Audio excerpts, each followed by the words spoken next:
আবারও স্বাগত একুশে বিজনেসের সঙ্গে আছি মহিমা পলি। দর্শক, আমরা কিছুক্ষণ আগে আপনাদের ঢাকা স্টক এক্সচেঞ্জের লেনদেনের সর্বশেষ আপডেট জানাচ্ছিলাম এবং আপনারা দেখছিলেন। আমরা যদি পুনরায় আরেকবার ঢাকা স্টক এক্সচেঞ্জের লেনদেনের চিত্র একটু দেখে নেই, যা সকাল থেকে আজকে লেনদেনের যে পরিমাণ আমরা দেখেছি এবং লেনদেনের চিত্র যেটা দেখেছি, আজকে কিন্তু সপ্তাহের প্রথম কার্যদিবস ঢাকা স্টক এক্সচেঞ্জের সবগুলো সূচকের অবস্থান নেগেটিভ ছিল, সবগুলো সেক্টর কিন্তু নেগেটিভ ছিল, শুধুমাত্র কর্পোরেট বন্ড সেক্টর ছাড়া। এবং আপনারা নিশ্চয়ই জানেন যে আজ থেকে ঢাকা স্টক এক্সচেঞ্জ দেশের সব অফিস আদালতের মতো পুঁজিবাজারও কিন্তু কিছু সময়সীমা পরিবর্তন করা হয়েছে, সেটা আপনারা নিশ্চয়ই জানেন, সেটা আমরা শুরুতেই উল্লেখ করেছি। এবং সকাল 10টা থেকে 1:55 পর্যন্ত, দুপুর 1:55 পর্যন্ত এই লেনদেনের সময়সীমা চলবে এবং লেনদেনের পোস্ট ক্লোজিং সময় ধরা হয়েছে 5 মিনিট, অর্থাৎ 1:55 থেকে 2টা পর্যন্ত পোস্ট ক্লোজিং পিরিয়ড ধরা হয়েছে। তো সেই অনুযায়ী যদি আমরা একটু বলি যে আজকে দুপুর 1:55 পর্যন্ত এবং সবশেষ 2টা পর্যন্ত ঢাকা স্টক এক্সচেঞ্জের লেনদেন চলবে।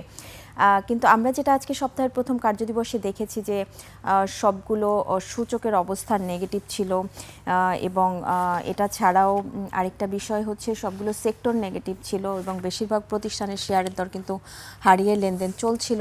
এবং যেটা আপনারা শুরুতে দেখছিলেন যে ঢাকা স্টক এক্সচেঞ্জে যে টপ ট্রেডের তালিকায় যে প্রতিষ্ঠানগুলি রয়েছে সেটাও কিন্তু আপনারা দেখছিলেন এবং এটা একটা বিষয়। এবং এই মুহূর্তে যদি আমি আরও একবার টপ ট্রেডের তালিকায় থাকা প্রতিষ্ঠানগুলোর নাম একটু উল্লেখ করে দেই, টপ ট্রেডের তালিকায় এশিয়াটিক ল্যাবরেটরিজ রয়েছে। এই প্রতিষ্ঠানটির 12,42,00,000 টাকা, 12.5 কোটি টাকা লেনদেন করে প্রথম অবস্থানে রয়েছে। একমি পেস্ট্রিসাইডস এই মুহূর্তে আমরা দেখতে পাচ্ছি দ্বিতীয় অবস্থানে রয়েছে এবং 10,77,00,000 টাকা লেনদেন হয়েছে। ওরিয়ন ইনফিউশন রয়েছে পরবর্তীতে তৃতীয় অবস্থানে। এছাড়াও সামিট অ্যালায়েন্স পোর্ট রয়েছে চতুর্থ অবস্থানে। বাংলাদেশ ন্যাশনাল ইন্স্যুরেন্স কোম্পানির অবস্থান আপনারা দেখতে পাচ্ছেন যে পঞ্চম অবস্থানে রয়েছে। দর্শক, এখন রয়েছে দেশের অর্থনৈতিক পরিস্থিতি নিয়ে বিশেষ আলোচনা, আর এই আলোচনার জন্য আমাদের স্টুডিওতে যুক্ত হচ্ছেন Bangladesh institute of international and strategic studies বিজ এর গবেষণা পরিচালক ও অর্থনীতিবিদ ডক্টর মাহফুজ কবির। দর্শক, একুশে বিজনেসের এই অংশটি দেখবেন আলোক হেলথ কেয়ার অ্যান্ড হাসপাতালের সৌজন্যে, powered by national agri care group. আপনাকে স্বাগত আমাদের আজকের অনুষ্ঠানে। ধন্যবাদ। জি, ডক্টর মাহফুজ কবির, আপনি নিশ্চয়ই জানেন যে টানা 8 মাস ধরে রপ্তানি কমেছে এবং সেটা আসলে এই যে টানা 8 মাস ধরে যে রপ্তানি কমেছে এটার পেছনে কারণ কি? এটা কি আসলে সাময়িক একটা ধাক্কা নাকি আসলে অর্থনৈতিক বড় সংকেত? হ্যাঁ, আসলে প্রথম 6 মাস আমরা যেটা দেখলাম আর কি, যে অগাস্ট থেকে যেটা শুরু হয়েছিল, তো সেখানে কিন্তু আসলে যে এক্সপোর্টের যে নেগেটিভ গ্রোথ সেটা কিন্তু কম ছিল, মানে অত বেশি ছিল না। কিন্তু আমরা ফেব্রুয়ারিতে এসে দেখলাম যে একেবারে প্রথমে এক ধাক্কায় প্রায় 5 ভাগের 1 ভাগ এটা কম, এবং এরপরে মার্চে এসে আরো একটা বড় ধাক্কা লাগলো, প্রায় 18% আসলে এই যে নেগেটিভ গ্রোথ। তো এটা কিন্তু আসলে এই আমাদের দুটো বিষয় এখানে দেখতে হবে। একটা হলো যে এই যে গ্লোবাল মার্কেটে কিন্তু একটা শ্রিঙ্কেজ হচ্ছে, এবং এই আমেরিকান মার্কেট যেটা খুবই ভোলাটাইল, এবং এই যে ট্রাম্পের যে ট্যারিফ, হ্যাঁ, সেই এই রেসিপ্রোকাল ট্যারিফের কারণে কিন্তু, এবং এটা নিয়ে যে বিভিন্ন রকমের পলিসি বারবার চেঞ্জ হচ্ছে, এটার কারণে কিন্তু সবাই খুবই কনফিউজ। এবং একই সঙ্গে যে এই আমেরিকান মার্কেট কিন্তু এই মুহূর্তে আসলে খুবই রেস্ট্রিকটিভ। তো এই অবস্থায় মানুষেরা অল্টারনেটিভ খুঁজছে আর কি। তো মেইনলি ইউরোপিয়ান মার্কেট, সেখানে অনেক কম্পিটিশন হচ্ছে। তো বিশেষ করে চায়না এবং ইন্ডিয়ার যে কম্পিটিশন, সেটার কারণে কিন্তু বাংলাদেশের আসলে কিছুটা সুযোগ কমে গেছে। আর সব মিলে ইন্টারন্যাশনাল মার্কেটে যে ডিমান্ড, সেটাও কিছুটা কমেছে। আর গত 2 মাসের যে হিসাব, সেখানে দেখা যাচ্ছে যে আসলে এটা বড় নেগেটিভ গ্রোথের একটা বড় কারণ হচ্ছে যে যুদ্ধ যেটা শুরু হলো সেটি।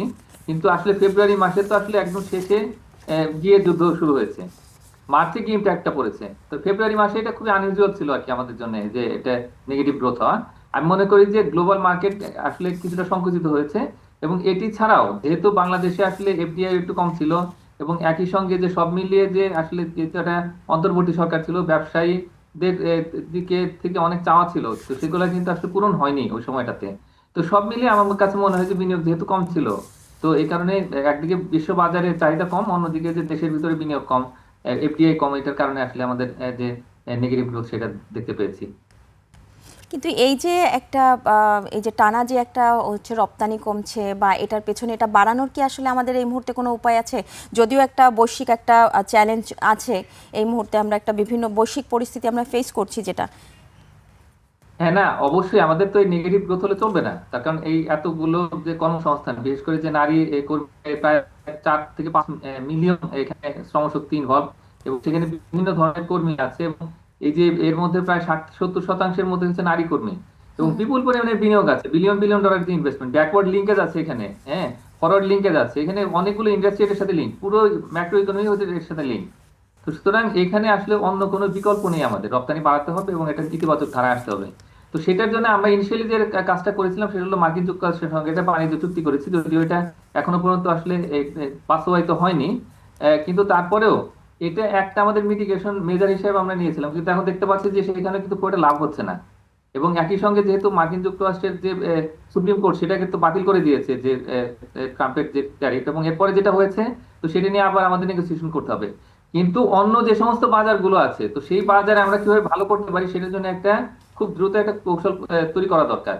বিশেষ করে মাননীয় প্রধানমন্ত্রীর নেতৃত্বে যদি এরকম একটা যেহেতু এটা প্রাইভেট সেক্টরের জন্য একটা কিন্তু কমিটি হয়েছে, কিন্তু আমি মনে করি যে আসলে আমাদের এক্সপোর্ট বাড়ানোর জন্য এখনই একটা থার্ড স্ট্র্যাটেজি নেওয়া দরকার, যেটা দিয়ে সেই আমরা খুব দ্রুত। স্ট্র্যাটেজিটা আসলে কি ধরনের হতে পারে? হ্যাঁ, এখানে আসলে দুটো কাজ করতে হবে। একটা হলো যে আমাদের ব্যবসার খরচটা কমাতে হবে। এখন সবাই তো বুঝতে পারছে যে বাংলাদেশের ব্যবসার খরচ অনেক বেশি, এই কারণে কিন্তু আমরা দেখতে পাচ্ছি যে এফডিআইটা কম আসছে, এবং এফডিআই এর একটা অংশ কিন্তু এক্সপোর্ট ড্রিভেন।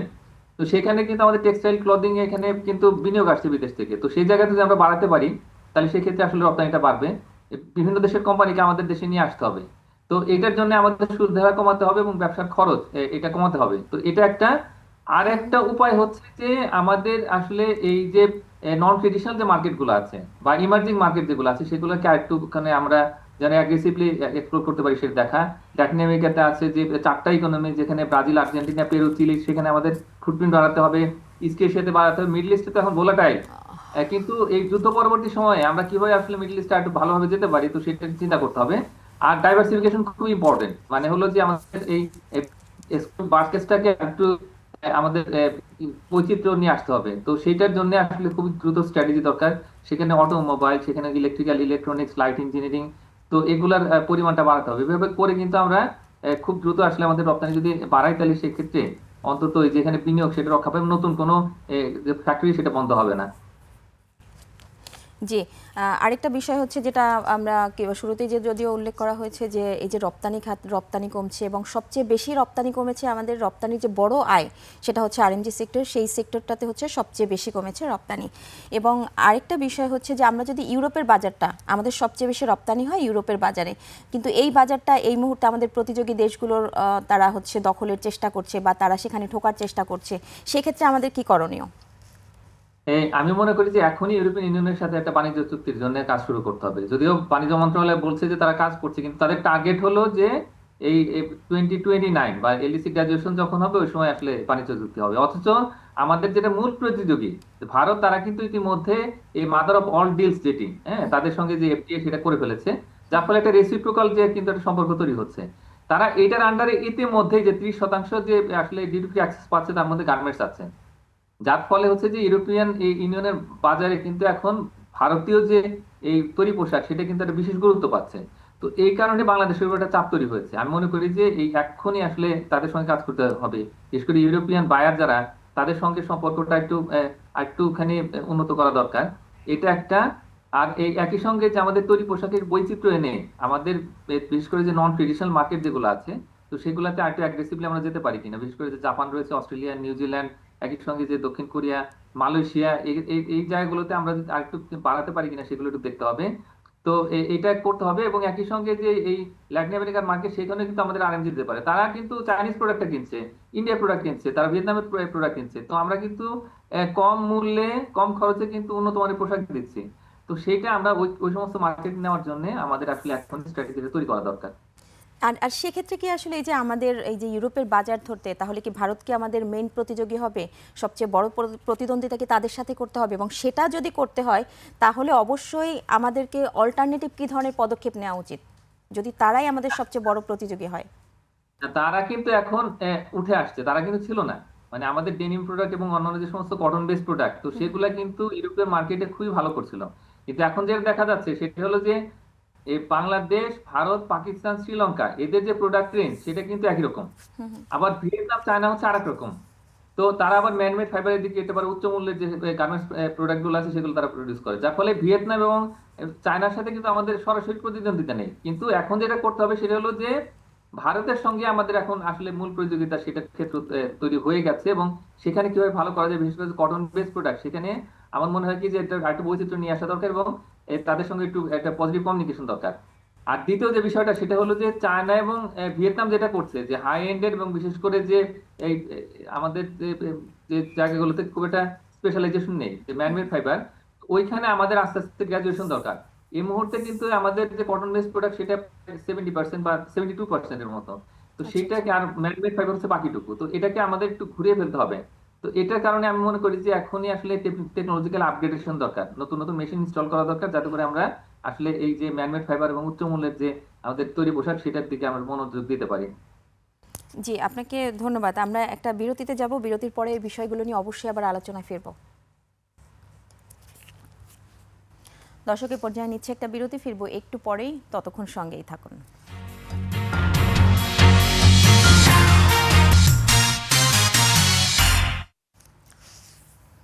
আবারও স্বাগত একুশে বিজনেসের সঙ্গে আছি মহিমা পলি। দর্শক, বিরতির আগে অর্থনৈতিক পরিস্থিতি নিয়ে কথা বলছিলাম। Bangladesh institute of international and strategic studies বিজ এর গবেষণা পরিচালক ও অর্থনীতিবিদ ডক্টর মাহফুজ কবিরের সঙ্গে। প্রিয় দর্শক, একুশে বিজনেসের এই অংশটি দেখছেন আলোক হেলথ কেয়ার অ্যান্ড হাসপাতালের সৌজন্যে, powered by national agri care group. আমরা আবারও তার সঙ্গে আলোচনায় ফিরছি। জি, বিরতির আগে বেশ কিছু বিষয় নিয়ে কথা হয়েছে, এবার একটু অন্য প্রসঙ্গে আসি। গতকালকেই বেসরকারি খাত উন্নয়ন বিষয়ক উপদেষ্টা কাউন্সিল গঠন করা হয়েছে এবং সেখানে প্রধানমন্ত্রী এবং কাউন্সিল মেম্বারদের সাথে একটা বৈঠক হয়েছে। সেখানে কাউন্সিল মেম্বারদেরও গ্যাস বিদ্যুতের ইস্যুতে একটা রিকোয়ারমেন্ট ছিল এবং প্রধানমন্ত্রীরও সেখানে কিছু বিনিয়োগ বাড়াতে কিছু পরামর্শ চেয়েছেন। কিন্তু আমার প্রশ্নটা হচ্ছে যে এই যে নতুন যে কাউন্সিল গঠন করা হয়েছে এবং এই কাউন্সিল নিশ্চয়ই কোনো একটা উদ্দেশ্য নিয়ে গঠন করা হয়েছে, সেই উদ্দেশ্যটা আসলে কিভাবে ফুলফিল করা যায়? আসলে এই মুহূর্তে তো ব্যবসা বাণিজ্য আমাদের যে বাড়াতে হবে এবং আসলে বিনিয়োগটা তার চাঙ্গা করতে হবে, দেশের অর্থনৈতিক প্রবৃদ্ধি আছে, এর সঙ্গে কর্মসংস্থান, বিনিয়োগ, দারিদ্র্য বিমোচন সবকিছুই কিন্তু এই বেসরকারি খাতের সঙ্গে যুক্ত। আমাদের অর্থনীতিতে বেসরকারি খাতের অবদান যদি জিডিপিতে ধরি তাহলে সেটা কিন্তু 82%, বাকি 18% মোটামুটি পাবলিক সেক্টর।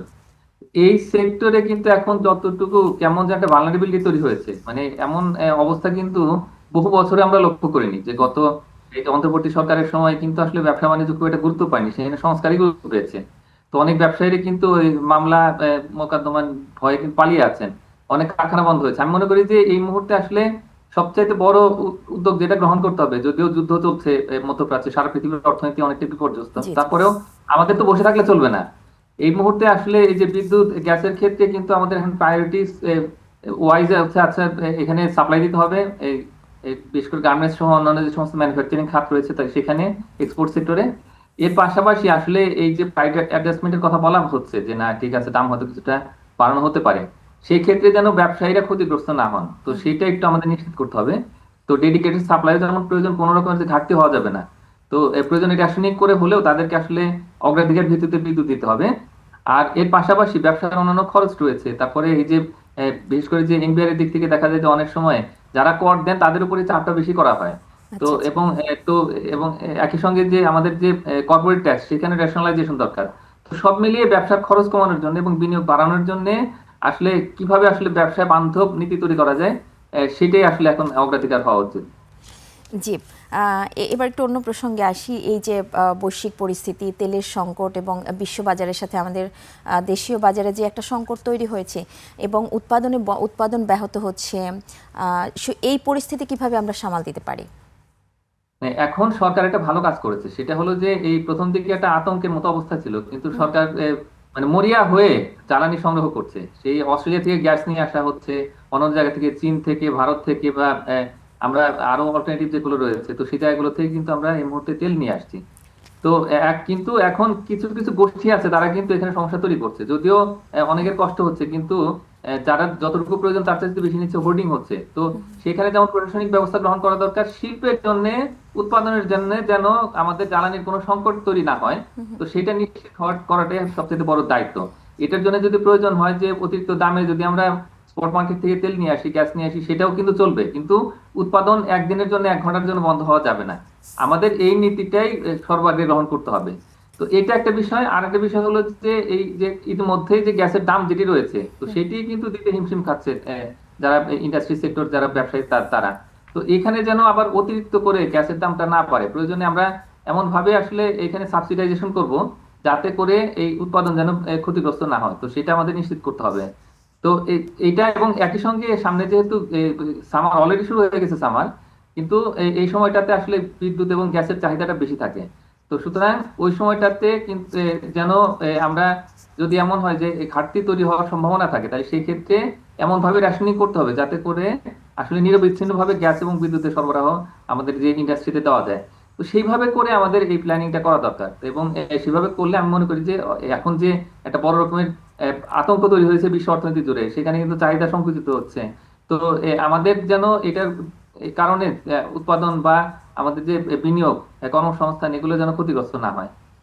জি, আসলে এই যে সংকটটা আসলে তৈরি হয়েছে, যেটা যুদ্ধ পরিস্থিতির জন্য তৈরি হয়েছে, এবং আমরা অবশ্যই আমাদের প্রধানমন্ত্রী বা আমাদের দেশে ওইভাবেই হচ্ছে তারা বিভিন্নভাবে বিভিন্ন পদক্ষেপ নেবে, কিন্তু যুদ্ধ পরিস্থিতি যদি চলমান হয় সেক্ষেত্রে আসলে পদক্ষেপটা কতটা কার্যকর হবে সেটাও একটা ভাবনার বিষয়। তো সেক্ষেত্রে একটা বিষয় জানতে চাইবো যে জ্বালানি তেলের যে ক্রাইসিসটা, এবং রাশিয়া থেকে তেল কিনতে যুক্তরাষ্ট্রের অনুমোদনের একটা প্রক্রিয়া নিয়ে কিন্তু বেশ কিছুদিন ধরে একটা আলোচনা চলছে। এই প্রক্রিয়াটা কিভাবে সম্পন্ন করা যায়, যেখানে ইতোমধ্যে কিন্তু ভারত কিন্তু রাশিয়া থেকে একটা তেল কেনার অনুমোদন পেয়েছে এবং তারা কিন্তু কিনছে। হ্যাঁ, ভারত চীন তারা সিকিউর করে ফেলছে আর কি। বিশেষ করে ভারত অত্যন্ত সুবিধাজনক অবস্থাতে আছে এই রাশিয়া থেকে তেল সংগ্রহের জি। ভিত্তিতে। কিন্তু বাংলাদেশের ক্ষেত্রে যেটি হয়েছে, বাংলাদেশ তো এখন তারা অনুমোদন চাচ্ছে। এখন এটা যদি এমন হয় যে সরাসরি বাংলাদেশ নেবে, তাহলে সেক্ষেত্রে আমাদের রিফাইনারির ক্ষেত্রে একটু সমস্যা রয়েছে। বরং থার্ড কান্ট্রি হয়ে, বিশেষ করে যে ভারত হয়ে যদি আমরা তেল নিয়ে আসতে পারি, তাহলে সেই ক্ষেত্রে কিন্তু এটা কিছু সহজ হবে। সেই ক্ষেত্রে ভারতের সহযোগিতা নিয়ে যদি আমরা মার্কিন যুক্তরাষ্ট্রের সঙ্গে আলাপ আলোচনা করি, তাহলে কাজটা সহজ হয়ে যাবে। ইতিমধ্যে অনেকটা দেরি হয়ে গেছে, তার কারণ মার্কিন যুক্তরাষ্ট্র বলেছে 11 তারিখ পর্যন্ত এপ্রিলে, তো আমাদের হাতে তো সময় নেই। জি। এই সময়ের ভিতরে খুব দ্রুত আসলে আমাদের এই যে আমদানি প্রক্রিয়া শুরু করতে হবে, এবং আমাদের জ্বালানি তেলটা খুব দ্রুত সিকিউর করতে হবে। হ্যাঁ, যেহেতু আমাদের হাতে আসলে পর্যাপ্ত তেলও হচ্ছে ওইভাবে নেই, এবং সাধারণ মানুষের মধ্যে বা বিভিন্ন আমাদের অর্থনীতি আসলে যে কোনো সময় হচ্ছে থমকে দাঁড়াতে পারি তেল ক্রাইসিসের জন্য। আরেকটা বিষয় হচ্ছে যে আমরা যদি হচ্ছে এই যে বিভিন্ন পরিস্থিতি দেখতে পাচ্ছি, বৈশ্বিক পরিস্থিতি, এবং সব কিছুর মূলেও দেখা যাচ্ছে যে আমাদের অর্থনীতির এই মুহূর্তে সবগুলো ইন্ডেক্স কিন্তু নেগেটিভ, শুধুমাত্র রেমিটেন্স ছাড়া। এই যে রেমিটেন্স, এখানে কিন্তু আমাদের একটা পজিটিভ একটা বিষয় আছে, রেমিটেন্সে কিন্তু বেশ ভালো একটা হচ্ছে, এটার রেকর্ড পরিমাণ রেমিটেন্স হয়েছে, যেটা মার্চে হয়েছে। তো এই যে রেমিটেন্সের যে ধারা, এটা কি আসলে চলমান থাকবে, নাকি এটা অন্য কোনো কারণে আসলে এই যে এটা বেড়েছে? এটা কি না, মনে হচ্ছে এটা নিয়ে আপনার? না, মার্চ মাসে তো ঈদ ছিল, ঈদের সময় এমনিতে একটু রেমিটেন্সটা বাড়ে। আর আসলে অনেকেই আতঙ্কে তাদের হয়তো কিছু জমানো টাকাও বাংলাদেশে পাঠিয়েছে। তো এটার কারণে দেখা যাচ্ছে যে আসলে এই আমাদের রেমিটেন্সটা বেড়েছে। তবে একটা ভালো দিক হলো যে মধ্যপ্রাচ্যে আসলে কারো চাকরি যায়নি এই জি। এত যুদ্ধ বিগ্রহের পরেও। তো এইটাকে আমাদের একটু পজিটিভ ট্রেন্ডে নিতে হবে, এবং একই সঙ্গে যে আমাদের সরকারের পর্যায় থেকে অনুরোধ রাখতে হবে যে কারো যেন চাকরি না যায়। তো সংকট আসতেই পারে, তো সেটার কারণে যেন এই বিপুল পরিমাণে যে জনশক্তি, তাদের যদি একটা অংশ যদি চলে আসে বাংলাদেশে, তখন কিন্তু একটা বড় সমস্যা হবে। আর যুদ্ধ যখন শেষ হয়ে যাবে তখন কিন্তু অনেক শ্রমশক্তির প্রয়োজন হবে। তো নতুন করে আমাদের একটা পরিকল্পনা করতে হবে যাতে করে এই যখনই যুদ্ধ থেমে যায়, সাথে সাথে তাদের পুনর্গঠনের জন্য কিন্তু এই যে শ্রমশক্তি দরকার হবে সেটা যেন দ্রুত সাপ্লাই দিতে পারি। তো সেইভাবে যদি করতে পারি, ভবিষ্যতে আমাদের রেমিটেন্সের প্রবাহ আরো বাড়তে পারে। সুতরাং এই জায়গাতে আমাদের সবসময় প্রস্তুত থাকতে হবে যে যে কোনো সময় যাতে তাদের প্রয়োজনে আমরা যেন সাড়া দিতে পারি এবং শ্রমশক্তি পাঠিয়ে তাদের জন্য সহযোগিতা করতে পারি। আচ্ছা, আরেকটা একেবারে খুব ছোট্ট করে জানতে চাইবো যে জনশক্তি রপ্তানিতে আমরা মধ্যপ্রাচ্যের উপর ডিপেন্ডেন্ট না থেকে আমাদের অল্টারনেটিভ বাজার, আসলে অল্টারনেটিভ ওয়ে খোঁজা উচিত কিনা? হ্যাঁ, অবশ্যই আমাদের যে পূর্ব এশিয়া, দক্ষিণ পূর্ব এশিয়া দেশে আমাদের যথেষ্ট সুযোগ রয়েছে। মালয়েশিয়াটা একটু একটু আনলক করতে হবে, একটা সমস্যা আছে, তো সেটাকে অ্যাড্রেস করতে হবে। এর পাশাপাশি ল্যাটিন আমেরিকা, আফ্রিকারও বেশ কিছু কিন্তু পটেনশিয়াল আছে, তো সেগুলোকে আমাদের কাজে লাগাতে হবে। তার মানে হলো যে বৈচিত্র্য নিয়ে আসতেই হবে।